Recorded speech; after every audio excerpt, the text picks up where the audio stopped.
kita mulai belajar pada hari ini, sebaiknya ketua kelas begitu aja. Mari kita berdoa mulai. Berdoa selesai. Baik, untuk dari sini sebelum kita mulai pelajaran, kita absen terlebih dahulu anak-anak data yang sudah berangkat. Alhamdulillah ya, masih semua ya. Pada materi hari ini yaitu kita akan belajar tentang bab, ada yang tahu anak-anak bab apa?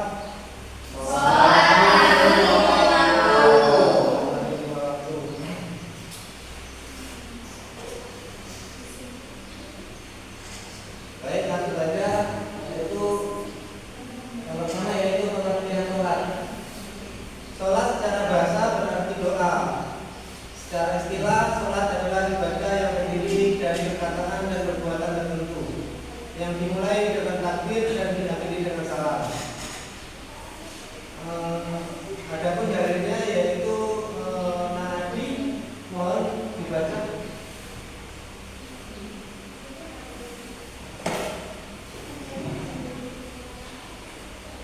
Silakan. 3. Baik, di sini ada surat Al-Ankabut ayat 45.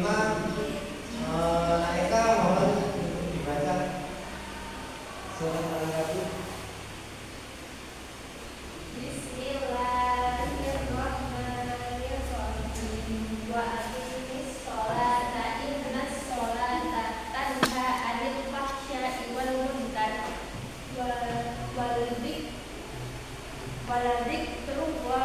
waladikrullahi akbar wallahu ya'lamu ma tasna'un. Shadaqallahul azim.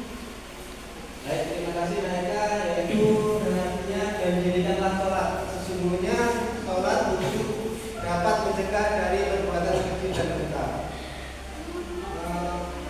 Jadi sholat fardu itu ibadah wajib yang Allah perintahkan kepada setiap muslim yang baligh dan berakal.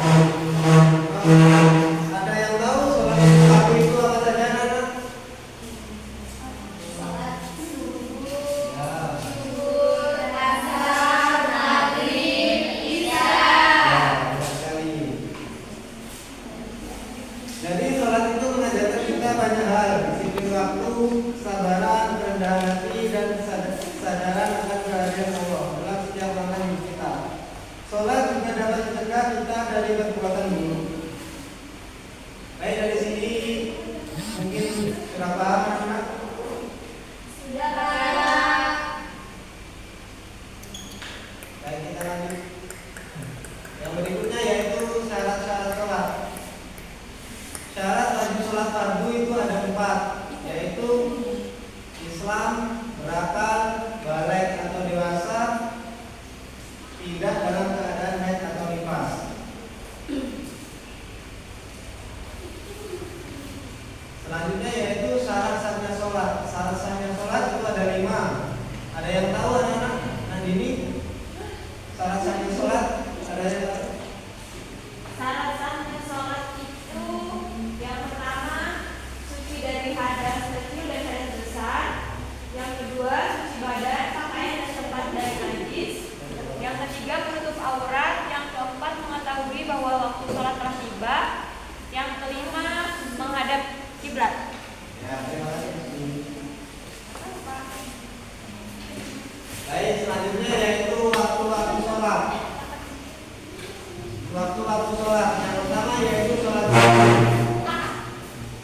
Waktu sholat zuhur yaitu mulai tergelincirnya matahari dari titik tengah langit atau istiwa ke arah barat sampai panjang bayangan suatu benda sama dengan panjang bendanya.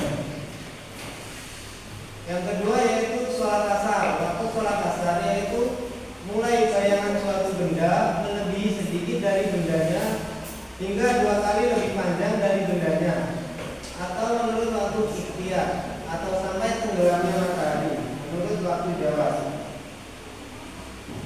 Yang ketiga sholat maghrib. Waktu sholat maghrib yaitu mulai terbenamnya matahari hingga hilangnya awan merah di ufuk barat. Yang keempat, sholat isya. Waktu sholat isya yaitu mulai tenggelamnya awan merah sampai terbitnya fajar. Dan yang terakhir, sholat subuh. Waktu sholat subuh yaitu mulai terbitnya fajar shodiq sampai terbitnya matahari. Ayo anak-anak, apakah sudah paham sampai sini? Sudah, Pak.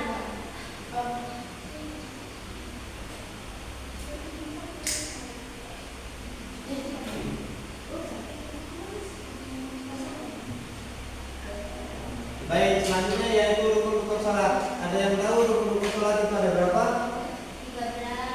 13. Baik, Nabila, coba sebutkan. Yang pertama niat, yang kedua berdiri bagi orang yang mampu, ketiga takbiratul ihram, yang keempat membaca surat Al-Fatihah, yang kelima ruku dan tumakninah, yang keenam iktidal dengan tumakninah, ketujuh sujud 2 kali, 8 duduk di antara 2 sujud, 9 duduk tasyahud akhir, 10 tasyahud akhir.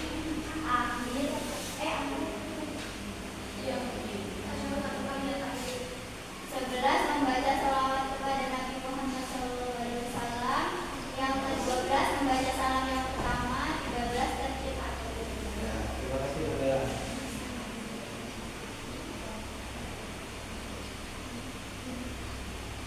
Oke, baik. Selanjutnya yaitu sunnah-sunnah sholat.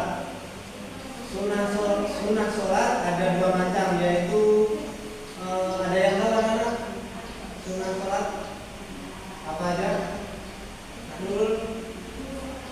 Ada 2. Yang pertama sunnah arba'at, yang kedua sunnah tahiyat. Betul. Yang pertama yaitu sunnah sholat. Sunnah sholat adalah amalan dalam sholat yang apabila ditinggalkan baik karena lupa maupun disengaja, sunnah diganti dengan sujud sahwi, yaitu sujud yang dilakukan karena meninggalkan sunnah sholat. Sunnah sholat ada 4 macam. Yang pertama membaca tahiyat awal, yang kedua membaca doa qunut, yaitu sudah iktidal akhir pada sholat subuh dan witir sejak malam 16 di bulan Ramadan sampai malam terakhir. Yang ketiga yaitu membaca sholawat atas Nabi Sallallahu Alaihi Wasallam dalam tahiyat awal, dan yang terakhir membaca sholawat atas keluarga Nabi dalam tahiyat akhir. Yang kedua yaitu sunnah hayat. Sunnah hayat adalah amalan dalam sholat yang bukan termasuk rukun dan bukan termasuk sunnah sholat yang apabila ditinggalkan tidak sunnah diganti dengan sujud sahwi. Jadi kebalikannya ya. Di sini adakah yang ingin ditanyakan?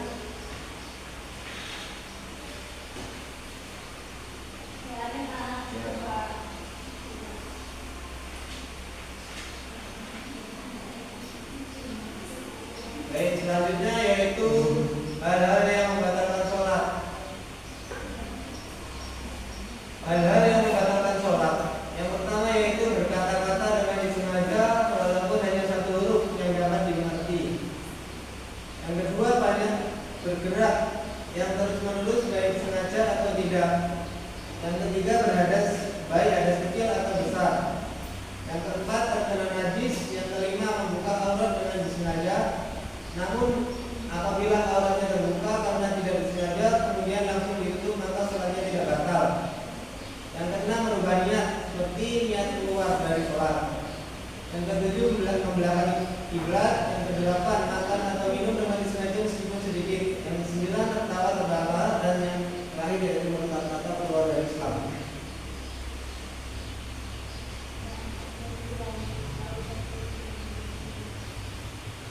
Baik, di sini mungkin Bapak kira semua anak-anak sudah pada hafal niat sholat fardu ya. Sudah. Kalau sudah hafal, coba kita baca sama-sama anak-anak niat sholat zuhur. Bismillahirrahmanirrahim.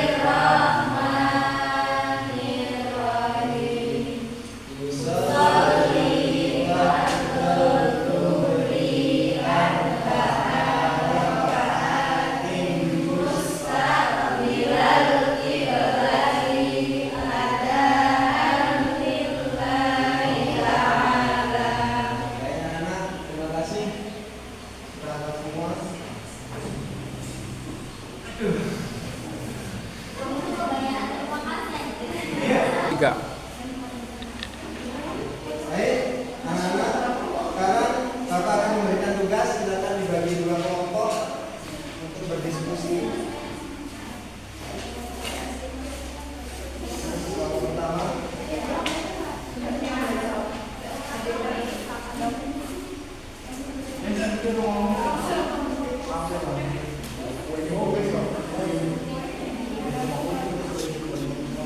Baik, mungkin sudah bisa dijawab. Silakan perwakilan yang di depan menjawab pertanyaannya.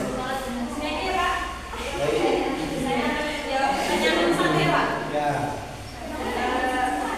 Nomor 1 itu jawabannya sholat secara bahasa berarti doa. Setelah itu secara istilah, sholat adalah ibadah yang terdiri dari perkataan dan perbuatan tertentu yang dimulai dengan takbir dan diakhiri dengan salam. Ya, terima kasih. Ya, tadi siapa yang jawab?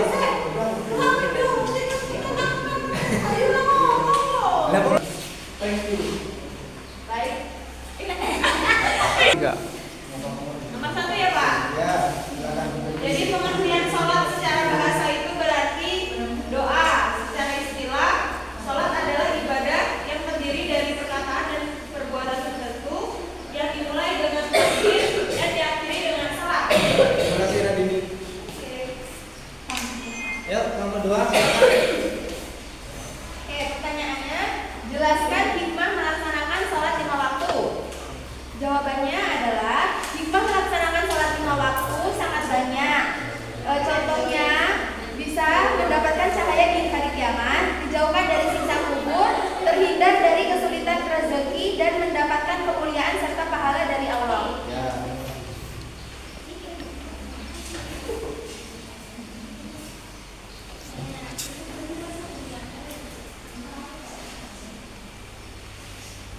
Baik, mungkin itu saja materi kita pada hari ini. Ada yang bisa menyimpulkan untuk materi hari ini, anak-anak? Silakan Wana menyimpulkan untuk materi pada hari ini. Salat fardu 5 waktu merupakan kewajiban utama bagi setiap muslim yang sudah balik dan berakal. Menjaga salat 5 waktu memiliki keutamaan yang besar, diantaranya mencegah dari perbuatan keji dan mungkar, menghapus dosa, mendapatkan cahaya di hari kiamat, dan diangkat derajatnya Allah Subhanahu wa taala. Pak, Ya. Baik, mungkin cukup sampai di sini saja materi kita pada hari ini. Dan Bapak akan ngasih PR. Jangan lupa dikerjakan pada buku FKT kalian halaman 17.